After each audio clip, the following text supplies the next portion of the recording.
This episode of Bonfireside Chat is brought to you by Alan. Hello. Hello. Goodbye.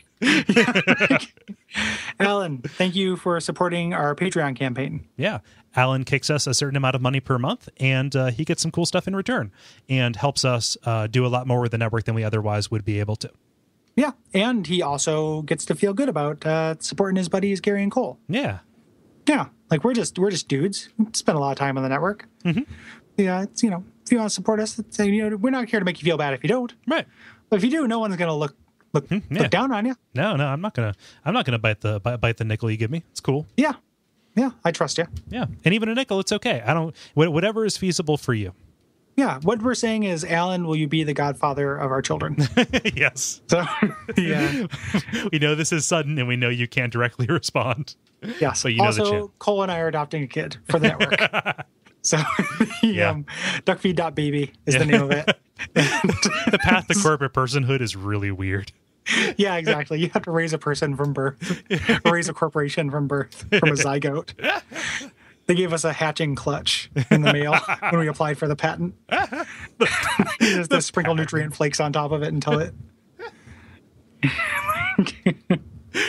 For some reason, I'm picturing putting in that little like kids metal shop that lets you make like wizard statuettes. Oh yeah. He said it makes a tiny Duckfeed.baby. Yeah. Like, oh, Gary, it's too late. So if you want to be like Alan. Yeah, if you want to be like Alan, go to patreon.com/Duckfeed.tv. Kick us a couple bucks and we'd appreciate it. Hello. Some of our landings were desperate adventures. We are now prepared to meet the inevitable counterattacks with power and with confidence.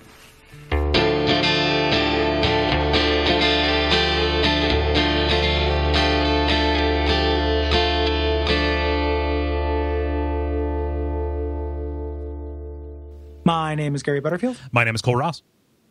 And I'm Jeremy Greer. And this is Bonfireside Chat Appendix, a very special undead cursed appendix podcast. There we go. Yes. And this week we are reading your responses to Drangleic Castle and the assorted mini zones that go along with it. Yeah, Drangleic and the boys. Yeah. Yeah, that's what we like to call those. Mm-hmm. Thanks for sticking around, Jeremy. Yeah, thank you. Hey, thank you guys for having me. I'm here.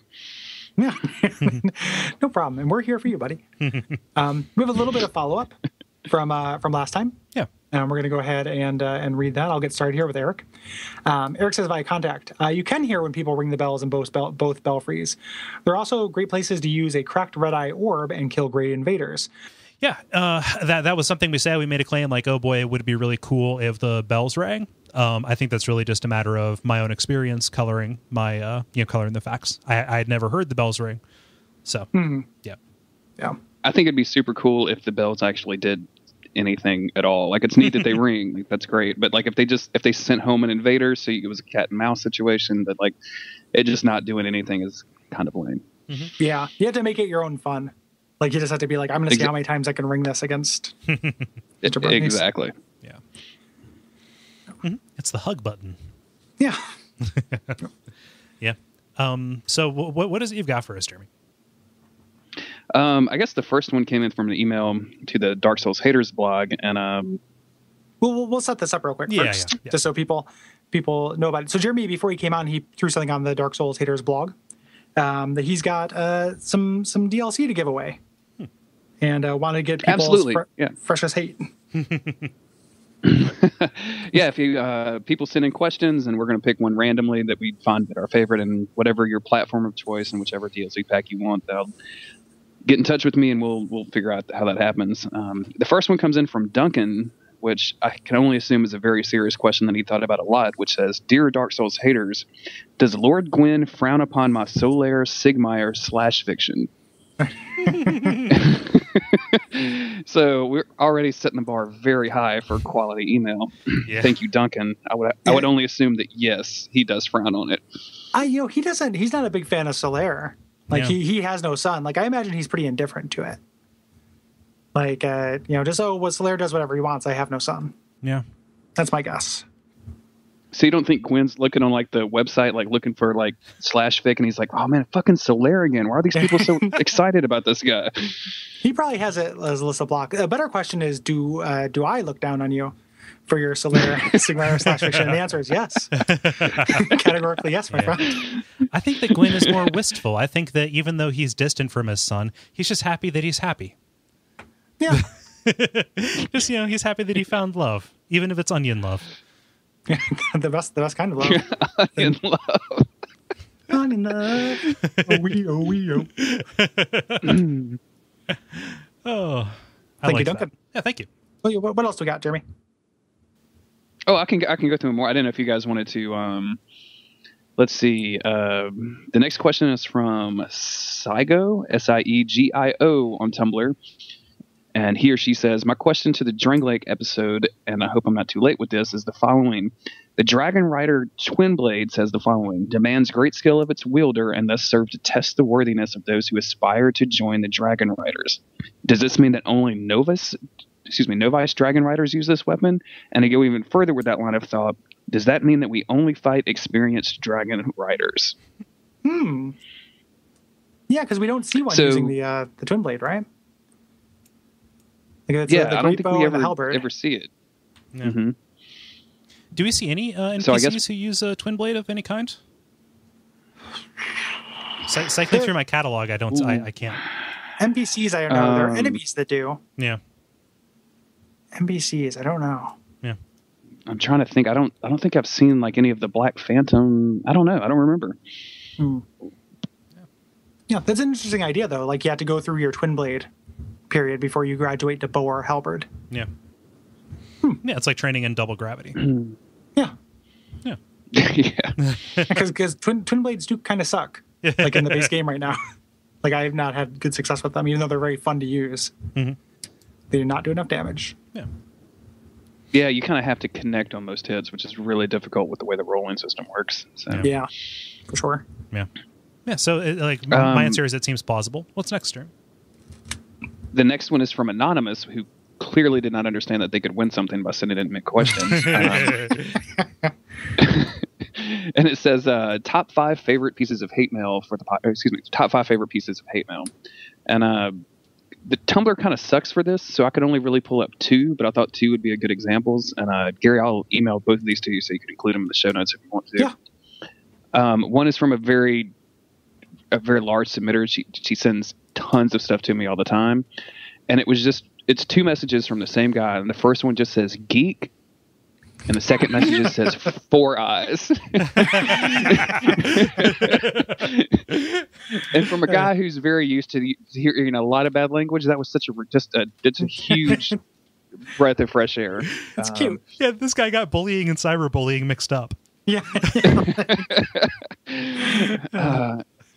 And then the second one is from another goon called Thumbtacks, and it's probably the most popular post on the blog. It has over 3,000 notes on Tumblr, which is kind of crazy. And all it says is, hey, what sword is that lets you stab the air next to someone and deal damage? Because I looked it up on Google, and all I could find is guides on how to be a total faggot.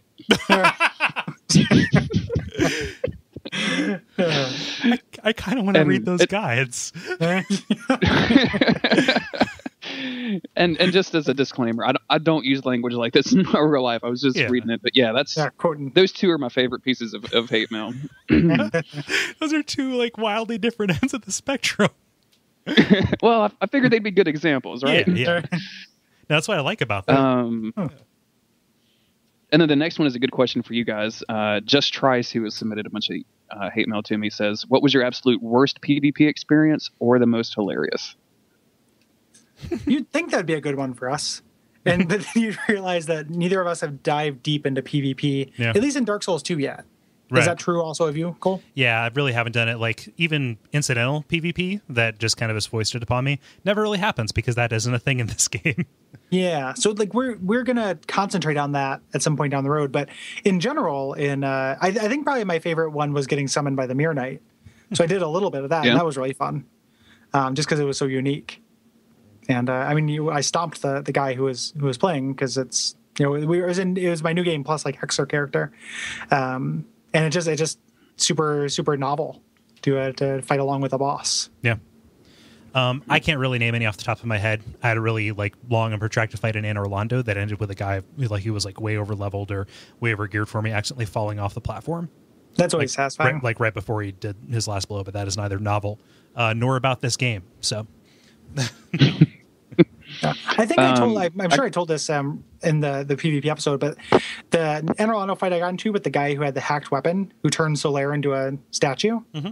And I ran away and jumped off the cliff to not get cursed. But I wish I could have stuck around and taken a look at the Solaire model that was a curse statue. Oh yeah, that would have been interesting to see. But he chased me off. So hackers suck. Yeah. My most hilarious Dark Souls 2 PvP was when the game first came out, and you could use the bat staff and dark fog to completely poison somebody instantly. And then discovering that worked through walls. So you would invade in the undead crypt, and you would kind of spawn towards the path, towards one of the bosses. And the shortcut right there where you pull the lever and then there's a bridge that pops up. The shortcut actually is just a wall away from the bonfire. You just have to go all the way around. But if you cast dark fog and they're hanging out by the bonfire, you will poison them through the wall.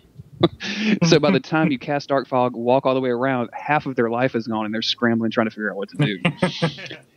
Which is always a lot of fun. But then they nerfed the bat staff and that doesn't work anymore. Yeah.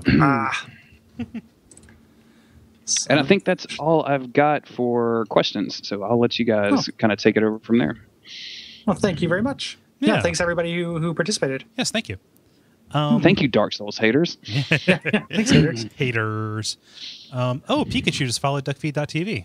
I'm honored. Sorry. Oh, thanks, Pikachu. Yeah. I kind of like the /fic one. Yeah. Yeah. I think so. Was that the award? I think so. I think that's probably it. I think. Yeah. That makes sense to me, and it made me think. Yeah. Well, how would a father react to a fiction of his son? Yeah. Getting some of that stinky onion love. Yeah, and I guess I approve of the question, but how does the saying go? Approve of the question, don't approve of the questioner. Yeah. The only downfall of that question is he didn't, or is it the best thing about that question is he didn't include samples? Because really, you have to judge the quality by the writing, right? Because it could be good and just also be weird, or it could be really just weird by itself, or just hot. Yeah, it might awaken something in all of us.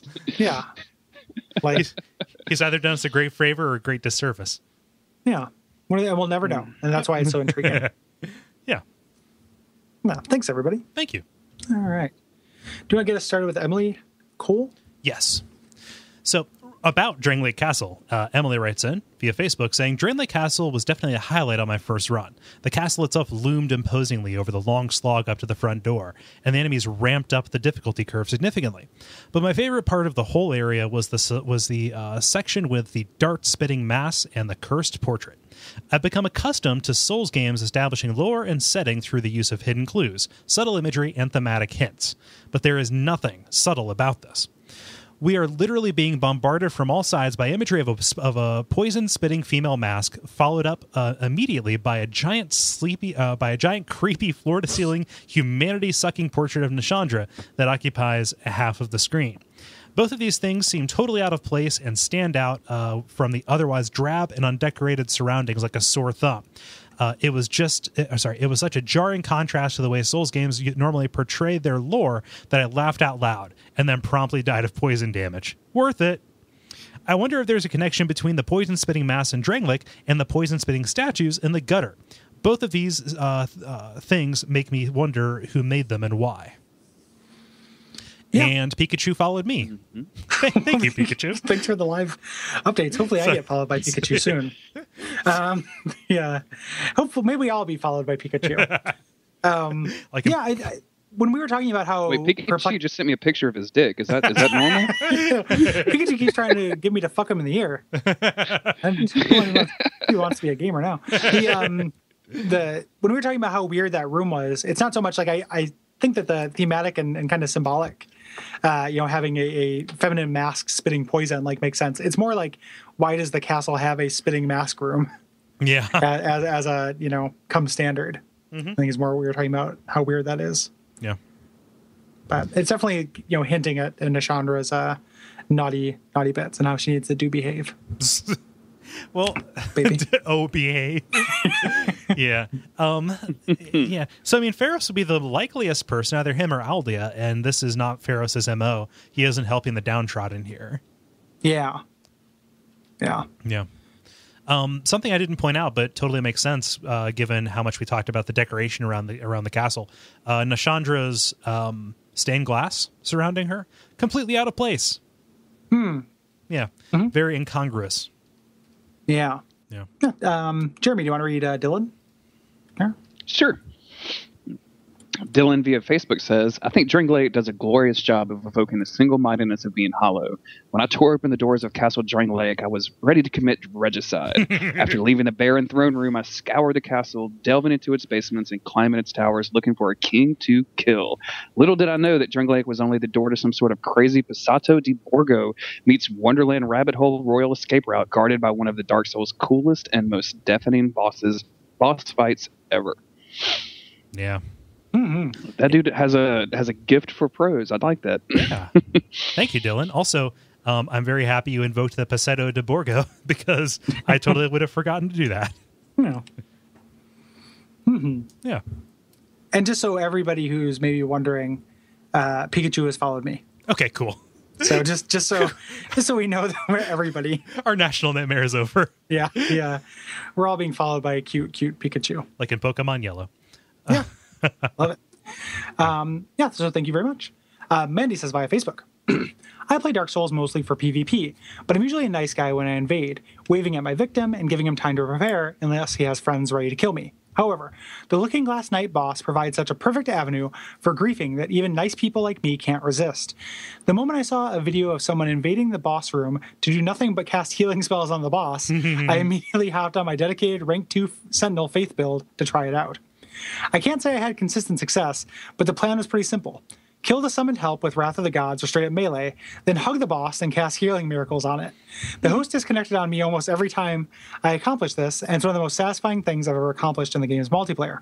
The earlier nerf to the healing spell, casting speed, didn't stop me, and until now I put my red soapstone sign around his boss room when I needed some cheering up. I miss being the old monk, but ganking with the boss is equally satisfying. I only wish the knight summoned a bit earlier into the fight, since I'm usually summoned with it barely alive. That would also make the summoning rate higher. Yeah. He summons at around half health. I don't know if we said that. Yeah. And he will summon more than once if you're struggling with him. Yeah. It's like semi-timer based and semi-health based, I think. Yeah. Because I fought him with Whipfest and that took forever. And he summoned a lot of people in that fight, so... I love the idea that you can summon and just kind of heal a boss and actually be on the boss's side as opposed to just doing that to grief, as just a white phantom, like being a support role for the Looking Glass Knight. Like the whole Looking Glass D&D party idea is really fun. Yeah. There's a video on YouTube where a guy fully decked out in Mirror Knight gear or Looking Glass Knight gear, using warmth to heal the boss and doing the whole thing, like doing the mini Looking Glass Knight thing, which I think is absolutely hilarious. Yeah. That's a pretty good gimmick. So it's like a Matryoshka doll. Like if you have the ability to summon just a Bell Guardian size. Yeah, what would you guys do with if you could summon a version of yourself that was like 60% as big as you? I think I just said it. Yeah.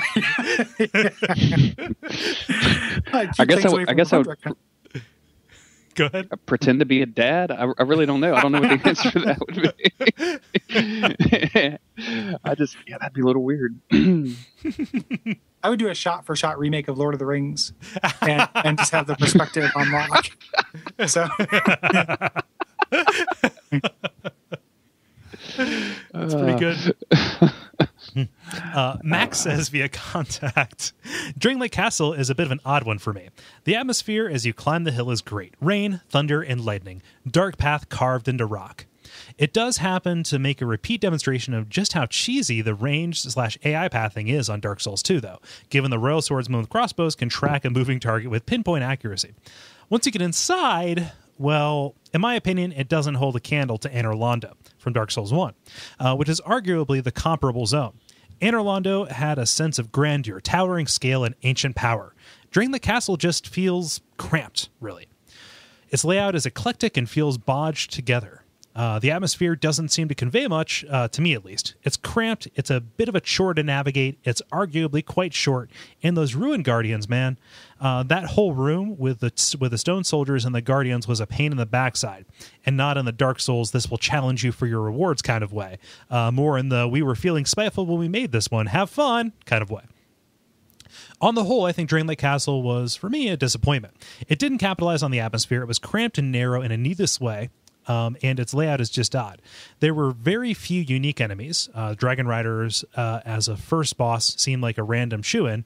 I didn't realize how much certain things about this area bugged me, in all honesty. I also don't understand why players had to wait until this area to get the Faram set, which is arguably the iconic set of the game, much like the Elite Knight set was for Dark Souls 1. We didn't mention the Faram set. Where do you find that? Yeah, we didn't talk about it. It's down by the by Dark Diver. That's why we didn't talk about it, because it's in Dark Diver's cave. Okay. So.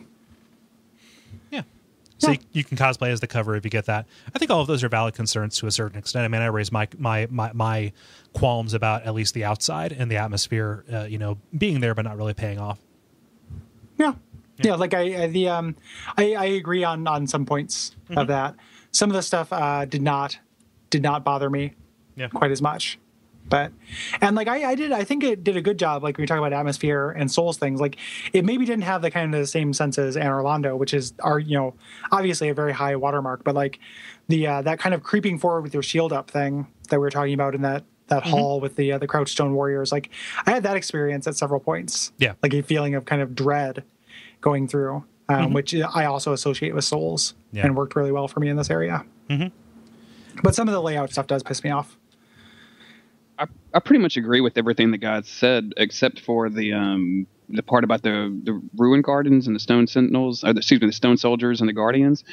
That to me didn't seem like it was such a, like we were feeling spiteful, like Max said. It was more of just like a very challenging room that was just, I thought it made it kind of fun, like having to, it's miserable, don't get me wrong. It's miserable in that really fun way, but there's parts in Dark Souls 2, specifically in the DLC, that are much more spiteful from the developers than that is.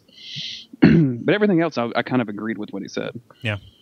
And because I am a rampaging apologist for this game, I will break down and say I love what this area does for the story, and how from this point onward, everything is kind of like at a laser focus into these kind of more mystical concepts that I really love. So like this is the beginning of where I start actually picking up story as opposed to indirect mood and detail in the environment. Right? Yeah.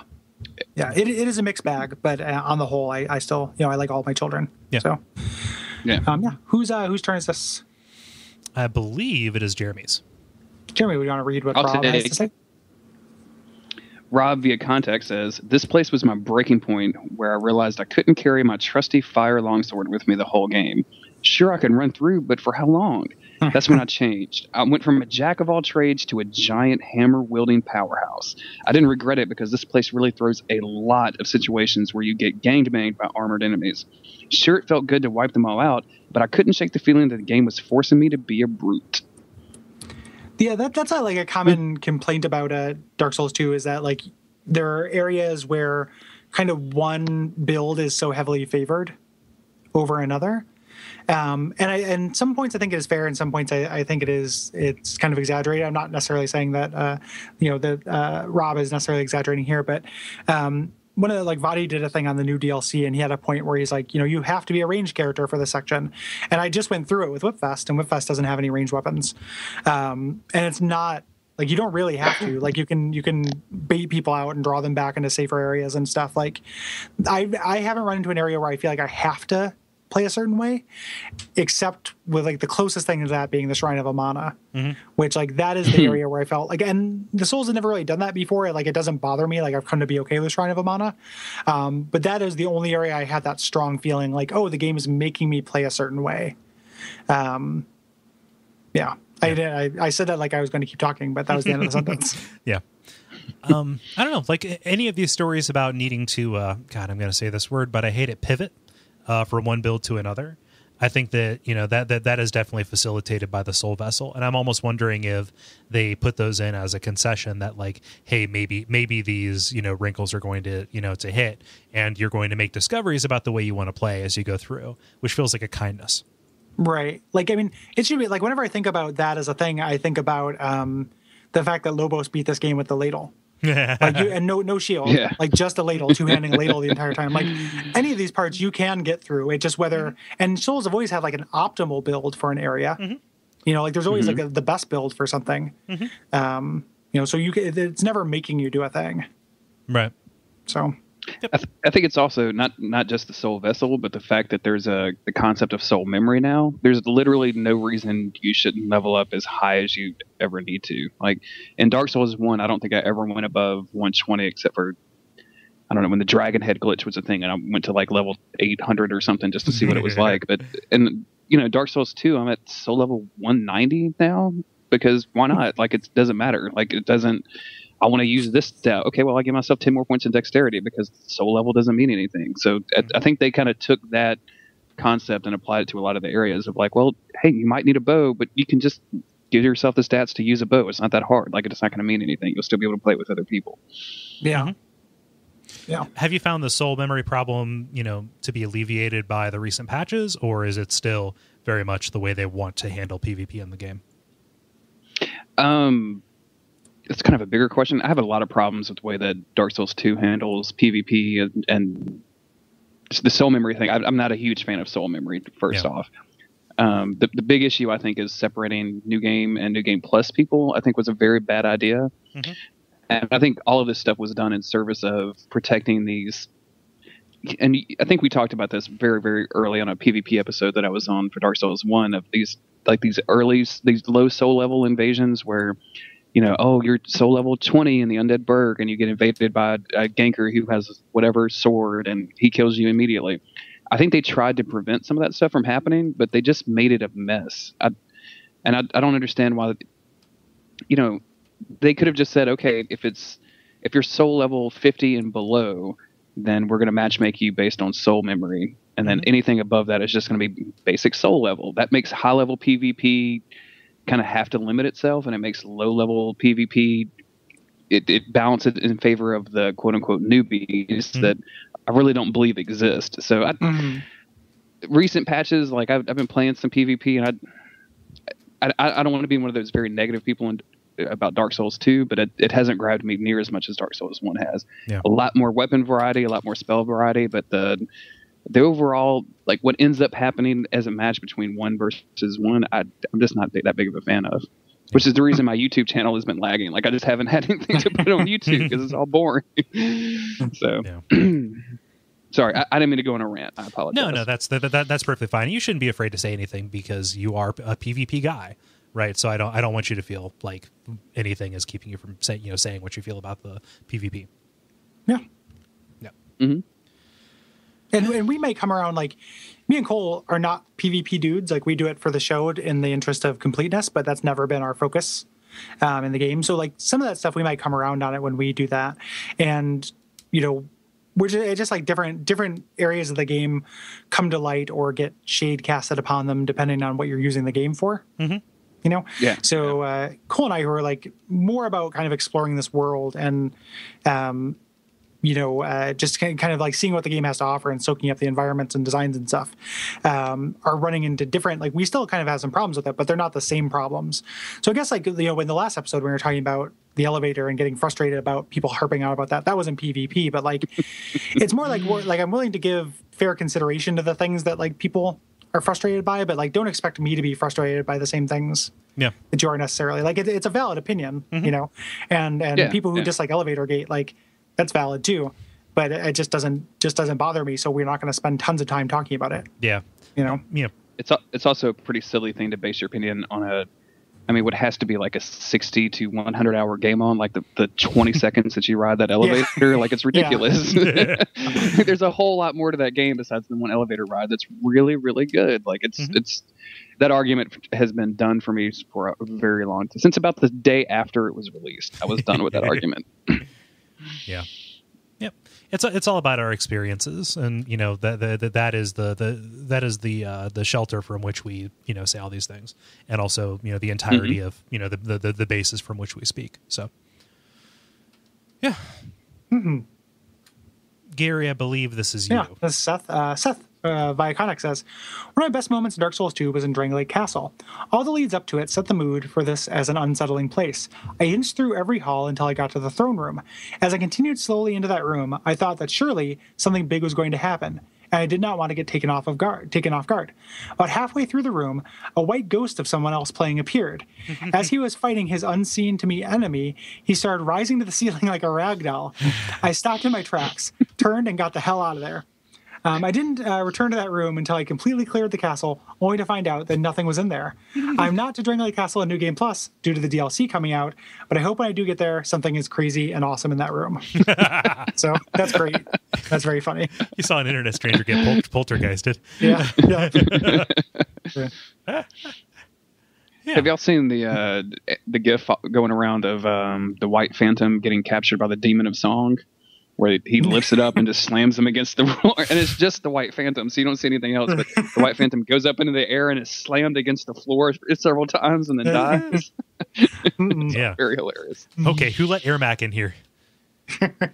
Mortal Kombat deep cuts. Yeah, that was quite the deep cut. Yeah, I like that story. Yeah, me too. Hit us with close us out with Luke. Okay, this is going to be a long one, so if I opt to tap out, I'm going to throw to you, Gary. Okay. Luke writes in via contact saying, I recently went back and listened to your season discussing Demon Souls and was struck by the conversation you guys had regarding World 1 Boletaria and the definition of a palace as distinct from a castle. I didn't think I had a clear answer myself until I started to think about how that world compares to Drangleic Castle, and now I would argue that From have the two mixed up. Boletaria is all crude stone construction, chains and scaffolding manned by infantry and militia under the control of a few elite knights and effeminate demons. It resists you at every turn because that is exactly what it was designed to do, not by Miyazaki and company, but by the original architects under King Allant or his predecessors. You aren't the first attacking force these walls have seen, just the first to make it all the way in. Drangleic, in comparison, is far more palace than castle. The exterior, while effectively epic, is clean and crisp in an almost unreal way. There's not a scratch or loose drip of mortar to be found on the exterior. It's free from wear or imperfection. I imagine it even smells like a new car. Once inside, you're greeted not by military supplies, huddled survivors, or even a Miss Havisham-esque scene of abandoned grandeur, but a fully maintained and operating great house. It's important to note that I think that it operates despite literally not being lived in, thanks to the golems and other animations rather than any real people. Even the butler is a ghost, because being incorporeal prevents bringing any dirt in on one's shoes. Walking into Drangleic Castle, I felt less like an invader and more like an unannounced guest. I was trying to find the button prompt to wipe my feet and considered leaving and coming back at a better time, perhaps with an invitation. I get the sense that all of the interesting rooms must be behind those unopenable doors. Like Vendrick swept all of his secrets up behind them when he heard us ring the Shrine of Winter, or ring the Shrine of Winter, or perhaps had to put them in storage at the Queen's behest once she moved in, as so many men have hid their gaudy neon signs, beer mats, and stained couches. Women are the real archdemons, am I right? # all queens. Though maybe he simply picked this demo model castle up for a song when the economy hollowed. I can't get through this guy's prose. It's so good. Though maybe he simply picked up this demo model castle up for a song when the economy hollowed and never got the time to come back in and decorate. I wanted a Dishonored style peek into the crib of this vital character, but found his palace entirely impersonal, which was disappointing in a series known for its natural style of level design. Here's hoping the third DLC comes with a key for that green door, which is surely hiding his man cave. A deep Great Expectations cut. Yeah. In there. Yeah, Miss Havisham-esque. Yeah. I haven't thought about Miss Havisham in a while. Yeah. When we were reading that in high school, I used to draw the cake from Great Expectations on like every homework assignment I had, like I was fascinated with this like crumbling spiderweb covered cake, and just drew it over and over and over. Yeah, there's nothing about this response that I don't like. Oh, go ahead. Sorry. I was gonna say that was my first thought. I guess it's the newish Bloodborne trailer where you're fighting the dude in the wheelchair and he's got the blunderbuss. Like that was, for some reason, my mind went directly to Ms. Haversham. Like that dude has to have a cake somewhere hidden off that he's just chilling at, waiting for you to come in so he can shoot you with the blunderbuss. Yeah. Yeah. So thank you, Luke. Yeah, that's very, very good. Very good and interesting. Like the idea of the castle versus palace kind of thing. It's true. Yeah. Good points around. Yeah. So thanks everybody for writing in. If you are listening to this, there's still time. If you have questions for Illusory Wall, who runs illusorywall.tumblr.com, about data mining in Dark Souls 2. And we're going to sit down for one episode, chat with him next. Yeah. And if you have any thoughts on the Shrine of Amana or the Undead Crypt, we will hear those as well. We will entertain the notion. Yes, we will entertain the yes. notion. No, we read everything. I'm a little bit behind on responding to stuff, so I'm sorry if you wrote something in and I haven't given it full consideration. So I'm working through that. I will probably have worked through it by the time this comes out, coming out of a Sweek It in Whole. Cool. Yeah. Jeremy, remind people where they can find you on the internet. I run darksoulshaters.tumblr.com, a hate mail collection site for all of the Souls games. If you want to hear or read horrible stuff that people send each other because of Dark Souls, come to darksoulshaters.tumblr.com. I'm not EC, also on Tumblr, on YouTube, and just about anywhere else, Twitch, Hitbox, anywhere you want to see. And my Twitter account is JG Greer. And I talk about Dark Souls also a lot on Twitter because apparently I'm addicted. Yeah, all highly recommended. Yeah. Yeah, and if this has been a long episode, so we're not going to bore you with too much admin stuff. I feel like you guys know the stuff to do. Ratings, reviews, check out other shows, Duckfeed.tv/tipjar, Facebook page. All good things. Yeah. And our you already mentioned the Patreon campaign. That's patreon.com/Duckfeed.tv. A couple bucks gets you some stuff. Yeah. And stay tuned for some deleted scenes.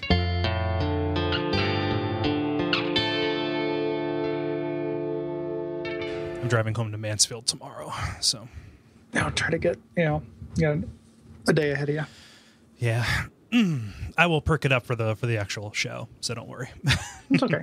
Yeah. Me and Jeremy can, if not, you can sob quietly in the background while me and Jeremy. Yeah. That's what this new gear affords us. Exactly. Soul mute, the sob button. Other shows have a cough button. Yeah, just weep silently button. Yeah.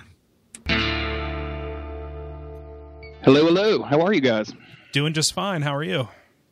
I'm very, very well tonight. Go, Jeremy. Yeah. I was scheduled to be on Doug Loves Movies tonight, but I canceled on Doug Benson and just hung out with you guys instead. So that is a good decision.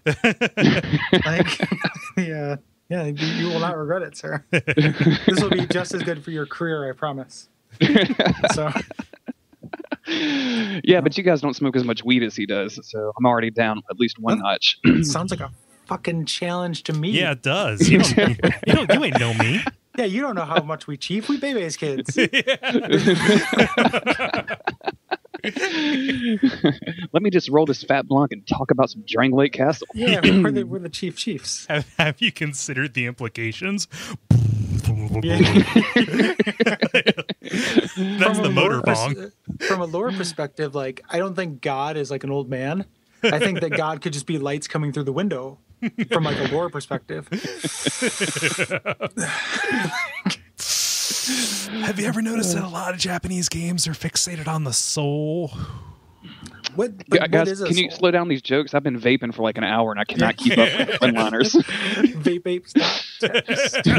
Vape. Yeah,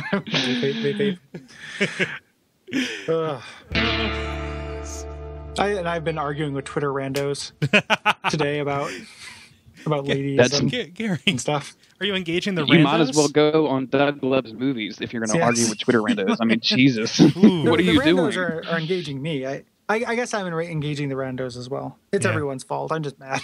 Are these people who are aware of you because of the shows, or? No, it's just because of they think they're just trolling certain search terms. Oh yeah. So like, and certain people, like I called a couple people shitheads who were being, awful shitheads. Yeah, being awful shitheads. So, and then I ended up, I've got like a screenshot of this truly, subhuman piece of garbage who keeps spamming nude pictures of Zoe Quinn. Christ, like just over and over. And I was like, you're garbage. Wow. And then he put me on his like White Knights Twitter group list. And then that got some people to tweet at me about some nonsense. Apparently, how far have you fallen in your life that you have a White Knight Twitter list? Like, what are you doing with your life? Can you guys define White Knight for me? Anybody who points out misogyny who's a guy. Okay. Like, it's the idea being that, like, I'm doing it because I want one of these people to sleep with me. Standing up for Milady, am I right? For Milady. He's like, the guy at the end, he's just like, well, fine, see if I care. Keep doing what you're doing and remain their puppet. And it's it's obvious. Like, I haven't had a lot of anonymous insults, but like, it's so obviously silly because I don't act like a puppet. Like, there's like, what part of me is a puppet to ladies? It's so stupid. It's just like, it is ridiculous. Yeah, I'm a puppet of these people just dancing on their strings, doing everything that I want to do. And, well, that would make you a marionette. Yeah, that's true. Well, marionette's kind of puppet. Yeah, I was about ready to say pussy strings, but I was No. I was very upset with myself. I'm guessing the big difference is most of these MRA guys on Twitter probably can't spell the word marionette, so puppet is just the easy go-to. Puppet. They know puppet because of Master of Puppets. Hand talker. Yeah. Fist speaker. But like, I mean, he's like, I don't necessarily need to call these people idiots. It's just shitty. Like, it's just mean, awful people. Like, they're dumb, but then also like just awful. Just subhuman garbage, man. And it's just really gross. I like how you went from I'm going to take a Twitter break to arguing with internet idiots. I can't get away from 8 hours. I did it. I stayed away for a day. But what happened was, like, we started talking about it in the Something Awful forum. I'm like, oh, well, you can't actually get away from this. Like, it's everywhere. So I could either just give up the internet or, I don't know. But it's rough. That was crazy this morning. Like, I know I did like the jokey little like live tweet of my descent into despair over the course of a half an hour this morning. But like, I woke up at like 5:30, like fresh as a daisy. Right. Like, whenever that happens, I always like relish it because I can get stuff done before work. Like, yes, let's do this. And I checked Something Awful and like, oh no, what happened? Oh, Jen, no. Yeah. And I read Twitter and I saw because apparently it's now just okay to just chase people out of the profession. Yeah, it's really vile. It's like super, super vile. Yeah. And I hate it. The whole thing is just super disgusting. Like, as somebody who is limited in the hate mail that he sees just on a daily basis from the Dark Souls blog, like, this kind of stuff, it's so much worse. Like, and it's targeted to an actual human being about actual things, not just a video game. And it's just crazy to me. Like, it's so disgusting on all fronts that people just make up this shit in their head and then just be extremely horrible to real human beings. I don't understand it at all. I just don't get it. Yeah. It's repulsive. There's one of the things that came out of the Jen Frank thing yesterday when she was getting harassed is some guy was like debating with somebody who he did not know to be her husband.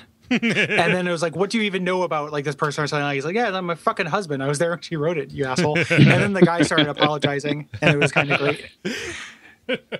When exposed to anything actually real, those dudes always like, I'm sorry.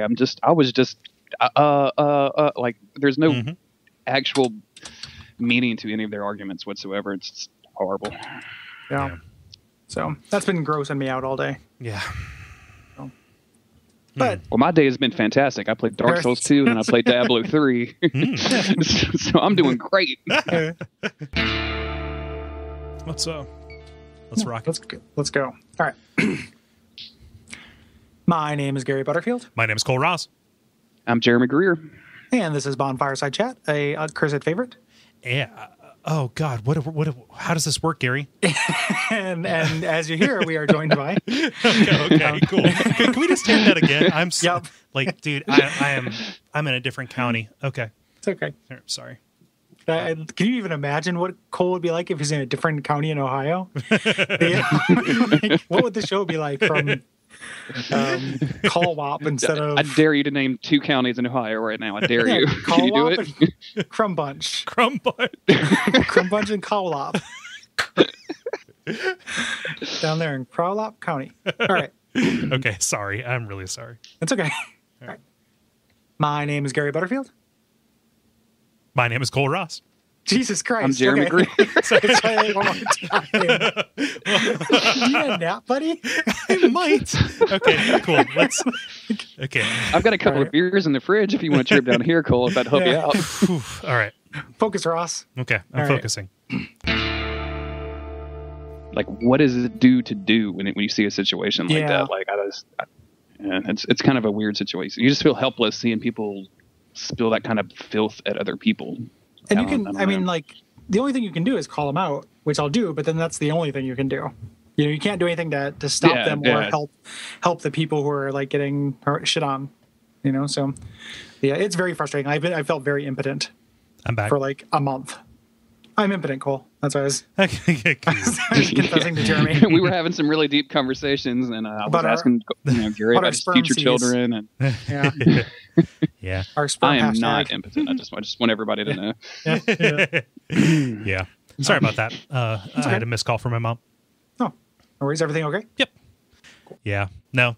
The more I think about it, the more. I'm sorry, man. I made her leave the room once I started the podcast. I didn't know she was going to call me. Classic.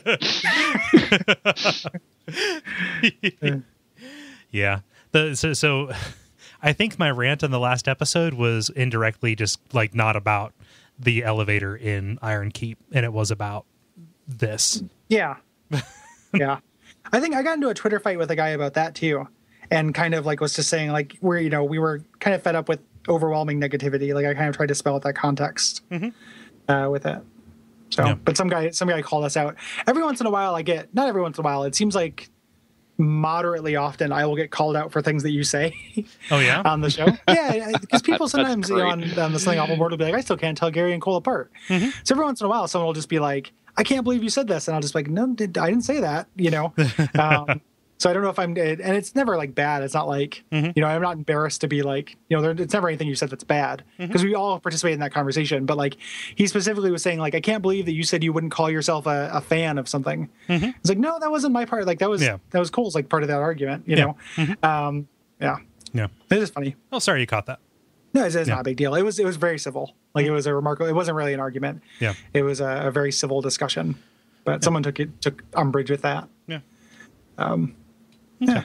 I completely understood that point, by the way, because I look at this stuff like Dark Souls, which I have a healthy investment in, as well as a monetary investment in. And, you know, you just don't want to, like, I'm not going to go out in public and say, yeah, I'm a huge Dark Souls fanboy. Like, I'm just, like, I met somebody the other day and he was like, oh, yeah, I play this game Dark Souls. And I was like, oh, yeah, me too. And he's like, oh, yeah, it's fun. And like, never crossed the line. Like it's weird basing your identity on something like that. Yeah. Like, I don't know. That's the root of it. And I think that's the problem with gamer as well. Yeah. Like you know, absolutely. Yeah. Anybody who both holds that label close, either a gamer or a fan, and leads with that, and you know, insinuates that into every part of their lives. Like they walk into every situation. But what about games?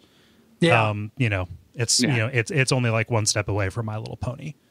Yeah. And then that way madness lies.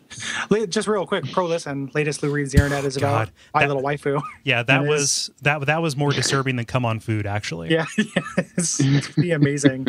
I had no idea about tulpas, and that being a thing. It's like it's every once in a while. It's not every day that I learn something new about internet sex subcultures. Yep. But here we are. Yep. I am happy that I've never heard that word before. I have no idea what you're talking about. Yeah, I don't even think I want to know. Another goon named Lou does a podcast called Lou Reads the Internet for you, and it's a lot like it's just a podcast version of the Weekend Web that they have pretty much on Something Awful, and it's a pro listen, and it's just more it's like anthropologically interesting. Yeah, like who are these fucking weirdos?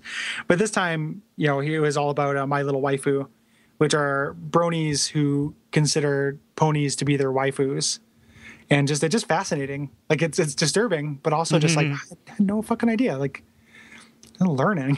I love to learn. Yeah, I love information. Yeah. Yeah. But it's a good listen. Yeah. I just listened to that today. Mm-hmm. And you bring us in with Ben Hart. Yeah.